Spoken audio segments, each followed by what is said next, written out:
Welcome back students, आप सभी का स्वागत है ट्रेंड्स एजुकेशन के चैनल पे। तो इस वीडियो में हम बात करेंगे ये फंक्शंस ऑफ कमर्शियल बैंक्स की। ठीक है, इसके अंदर टोटल जितने भी फंक्शंस ऑफ बैंक्स दिए गए हैं उसके बारे में हम डिस्कस करेंगे और बहुत ही इंपॉर्टेंट है ये आपके एग्जाम के पॉइंट्स ऑफ व्यू के हिसाब से बहुत इंपॉर्टेंट है।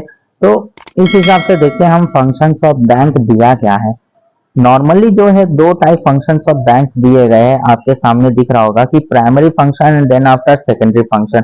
अगर हम प्राइमरी फंक्शंस की बात करें तो further classified into two group, accepting deposit and granting loans and advance. And in secondary function it is further classified into two group, agency function and utility function.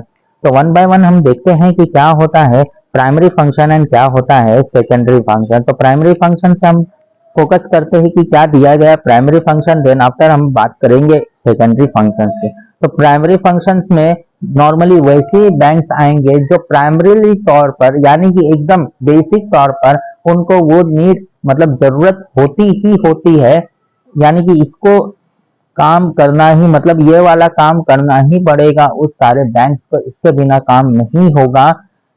ठीक है, एक बैंक जो होती है प्राइमरी फंक्शन को बहुत अच्छे से निभाती है, देन आफ्टर अगर प्राइमरी फंक्शन अच्छे से हुआ है तब जाकर सेकेंडरी फंक्शन कहीं ना कहीं काम करेगा। ठीक है, तो उसके अंदर पहला पॉइंट हम देखते हैं जो दिया गया एक्सेप्टिंग डिपॉजिट। एक्सेप्टिंग डिपॉजिट का मतलब होता है कि नॉर्मली ये पब्लिक से डिपॉजिट को एक्सेप्ट करता है ये बैंक, और उसके मुताबिक जो भी एक्सेप्ट किया है उसी के हिसाब से लोन्स वगैरह प्रोवाइड करता है किसी और को। ठीक है, तो सबसे पहले एक्सेप्टिंग डिपॉजिट, इसके अंदर दो क्लासिफाइड रहेगा, time deposit and demand deposit. तो टाइम डिपॉजिट के हिसाब से हम देखते हैं कि क्या दिया गया है, टाइम डिपॉजिट है ना। देन आफ्टर हम बात करेंगे डिमांड डिपॉजिट की। तो टाइम डिपॉजिट के हिसाब से, टाइम का मतलब होता है समय, समय के हिसाब से डिपॉजिट वगैरह करना। तो जो भी समय के हिसाब से डिपॉजिट वगैरह होगा इसका मतलब है टाइम डिपॉजिट। इसको मतलब इसको जो है टाइम डिपॉजिट जो है कस्टमर से किया जाता है समय के हिसाब से। तो उसके अंदर कुछ पॉइंट्स आते हैं, डिस्कस करते हैं उसके बारे में। जो कि पहला दिया है फिक्स डिपॉजिट। फिक्स डिपॉजिट का मतलब इसको शॉर्ट में हम एफडी भी कहेंगे। फिक्स डिपॉजिट क्या होता है, एक कुछ समय के लिए एक फिक्स समय के लिए फिक्स अमाउंट को डिपॉजिट किया जाता है। फिक्स अमाउंट को जो है फिक्स पीरियड ऑफ टाइम के लिए इसको जो है फिक्स कर दिया जाता है बैंक के अंदर, जो कि एक फिक्स रेट ऑफ इंटरेस्ट के हिसाब से होता है। रेट ऑफ इंटरेस्ट भी इसमें फिक्स रखा जाता है कि इतना परसेंट आपको जो भी टाइमली पीरियड है उस हिसाब से दिया जाएगा। तो रेट ऑफ इंटरेस्ट अगर आप कंपेयर करोगे सेविंग बैंक से, जो आपने पढ़ा था सेविंग बैंक अकाउंट से, तो उससे ज्यादा ही होता है इसका रेट ऑफ इंटरेस्ट। ठीक है, फिक्स डिपॉजिट का। उसके बाद क्या बोलता है कि अगर कभी भी आपको फिक्स डिपॉजिट अमाउंट को विड्रॉल करना है तो वो बताया गया बैंक के तरफ से कि जब भी आपको विड्रॉल करना पड़ेगा या जरूरत है पैसे की, तो आपको परमिट नहीं करता कि मैच्योरिटी डेट से पहले विड्रॉल करें। अब मैच्योरिटी डेट होता क्या है, मैच्योरिटी डेट का मतलब होता है वो समय जितने समय के लिए आपने अमाउंट को फिक्स करवाया है, और वो जो समय होगा उस समय को ही हम मैच्योरिटी डेट कहेंगे। तो आप उस मैच्योरिटी डेट से पहले आप विड्रॉल नहीं कर सकते। लेकिन यहाँ पे ये भी बताया गया कि डिपॉजिटर जब चाहे तब विड्रॉल अमाउंट कर सकता है मैच्योरिटी डेट से पहले, लेकिन इसके अंदर बैंक जो है कुछ अमाउंट सेक्रीफाइस करेगा, that is known as reduce the interest rate, यानी कि जो इंटरेस्ट रेट था उसको कम कर देगा, तब जाके आप विड्रॉल कर सकते हो। तो ये जो फिक्स डिपॉजिट होता है इसके रिलेटेड जो भी आपको रिसिप्ट दिया जाता है उसको कहते हैं फिक्स डिपॉजिट रिसिप्ट, FDR, इसे इशू किया जाता है। ठीक है, तो एफडी आपको समझा होगा। एफडी के अंदर दो चार पॉइंट्स है जो आपको याद रखने हैं। पहला जो है आपको फिक्स अमाउंट के लिए इसको डिपॉजिट करना पड़ता है। ठीक है, यहाँ पे जैसे बताया गया एक फिक्स अमाउंट के लिए डिपॉजिट करना पड़ेगा, ये पहला पॉइंट। दूसरा जो है फिक्स पीरियड तक आपको डिपॉजिट दिया जाएगा एक फिक्स रेट ऑफ इंटरेस्ट पे, ये दूसरा पॉइंट।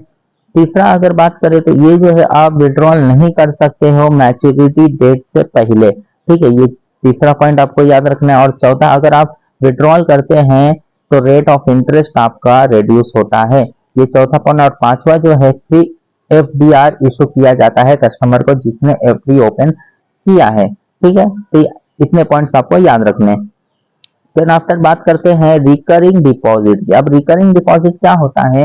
ये नॉर्मली उन लोगों के लिए होता है जो फिक्स डिपॉजिट एक लमसम अमाउंट नहीं दे सकता है, क्योंकि फिक्स डिपॉजिट के अंदर जो फिक्स अमाउंट लगता है वो 1-2 रुपए नहीं लगता, बल्कि हजारों में लगता है या लाखों में लगता है। तो अगर कोई बंदा फिक्स डिपॉजिट करना चाहता है बट उसके पास अगर पैसे नहीं है, तो उसके लिए बैंक ने सॉल्यूशन जो निकाला, ये रिकरिंग डिपॉजिट अकाउंट का सॉल्यूशन निकाला है। रिकरिंग डिपॉजिट अकाउंट बेसिकली होता क्या है कि ये जो है ऐसे पर्सन के लिए होता है जो सैलरी पर्सन है, जिसके पास लमसम अमाउंट नहीं होता है, ठीक है, जिसका रेगुलर इनकम है, डेली बाय डेली इनकम आ रहा है, तो उनके लिए रिकरिंग डिपॉजिट अकाउंट ओपन किया गया कि वो अमाउंट जो है बंदा आए एक fix sum of amount deposit करे हर महीने। यानी कि उसको दे दिया जाएगा, बोला जाएगा कि एक काम कर, तू जो है 3 इयर्स के लिए 2,000 रुपए डिपॉजिट करते जा, ठीक है, 3 साल के लिए 2,000 रुपए डिपॉजिट करते जा। ये फिक्स रेट ऑफ इंटरेस्ट होगा इसके ऊपर भी, यानी कि 2,000 रुपए बोलेगा 3 साल तक डिपॉजिट करना, यानी कि 3 साल के बाद कितना बनेगा? 72,000, ठीक है।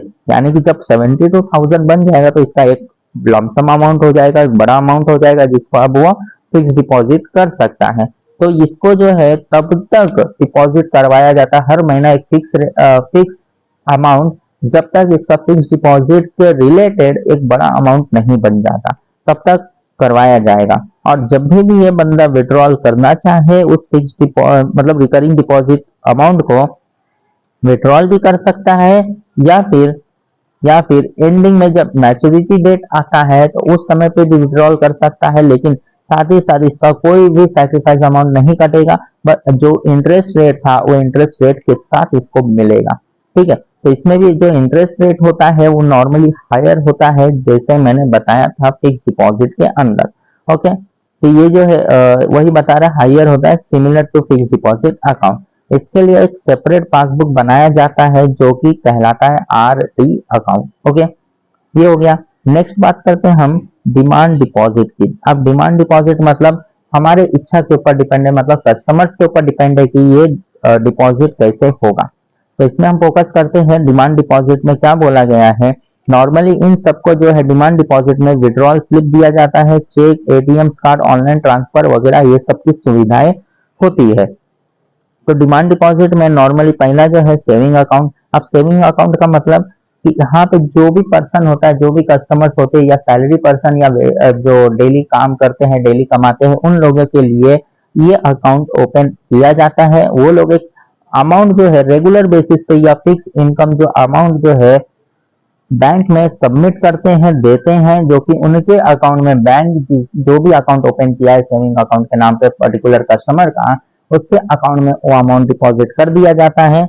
और रेगुलर बेसिस पे ये जो है नॉर्मली सेविंग सेविंग अकाउंट में दिया जाता है, पैसा जो है कस्टमर देता है, और पब्लिकली, और मतलब पब्लिक अकाउंट जो भी बैंक ने ओपन किया है उसके अंदर डिपॉजिट करते रहता है। और जब चाहे तब वो पर्सन अपने बैंक से, मतलब जो भी अकाउंट ओपन किया था पर्टिकुलर बैंक में, उस बैंक से जब चाहे तब विड्रॉल करवा सकता है। समझ में आ रहा है? जब चाहे तब विड्रॉल करवा सकता है, कोई रिस्ट्रिक्शंस नहीं है। हाँ, लेकिन वहां पे विड्रॉल के रिस्ट्रिक्शंस है कि आप जो है कहीं से भी किसी भी एटीएम में से आप कुछ ही अमाउंट, कुछ ही ट्रांजेक्शन कर सकते, ज्यादा ट्रांजेक्शन नहीं कर सकते।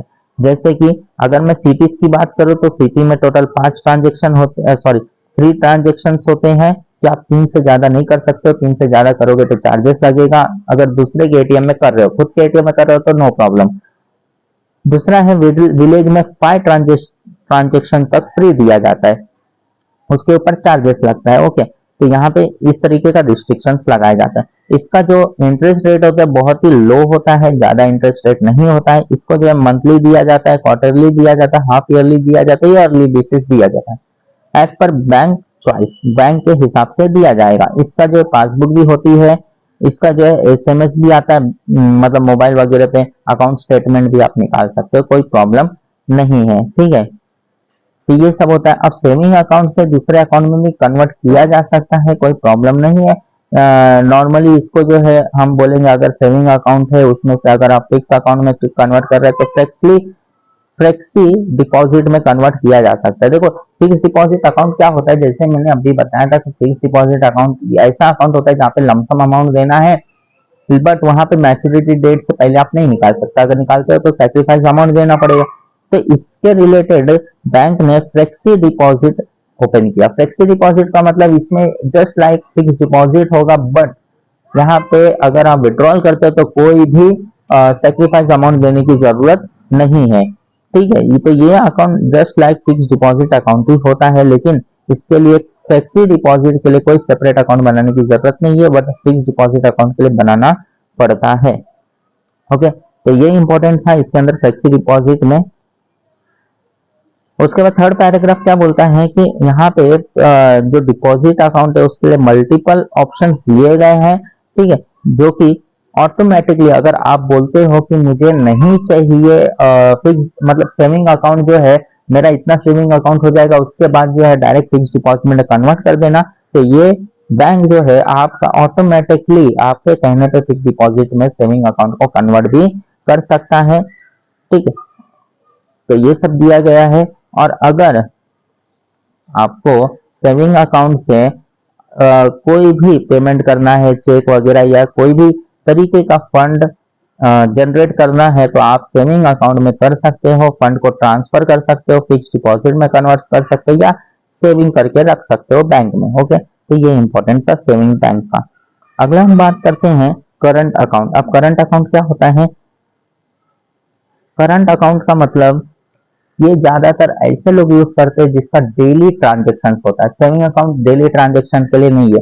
यहाँ पे करंट अकाउंट के अंदर किसी टाइप का कोई रोक टोक नहीं है, आप जितना चाहो उतना आप कर सकते हो ट्रांजेक्शन, कोई रोक टोक नहीं है। ठीक है, तो ये जनरली बिजनेस फर्म्स के लिए होता है या कमर्शियल ऑर्गेनाइजेशन के लिए होता है, जैसे हॉस्पिटल, एजुकेशन इंस्टीट्यूशन एक्सेट्रा, क्योंकि इनका डेली ट्रांजेक्शन होता है लाखों करोड़ों में, इसके लिए इनके लिए करंट अकाउंट ओपन किया जाता है। ठीक है, तो ये सब के लिए इसके अंदर रिस्ट्रिक्शन नाम की चीज नहीं है, आप जितना डिपॉजिट रखना चाहते हो उतना रखो, विड्रॉल जितना करना चाहते हो उतना करो, कोई भी तरीके का कोई रुकावट नहीं है। बट इसके अंदर कोई इंटरेस्ट नहीं मिलता, कोई किसी भी तरीके का इंटरेस्ट नहीं मिलता, बट ओवरड्राफ्ट फैसिलिटीज मिलता है। अब ओवरड्राफ्ट क्या होता है?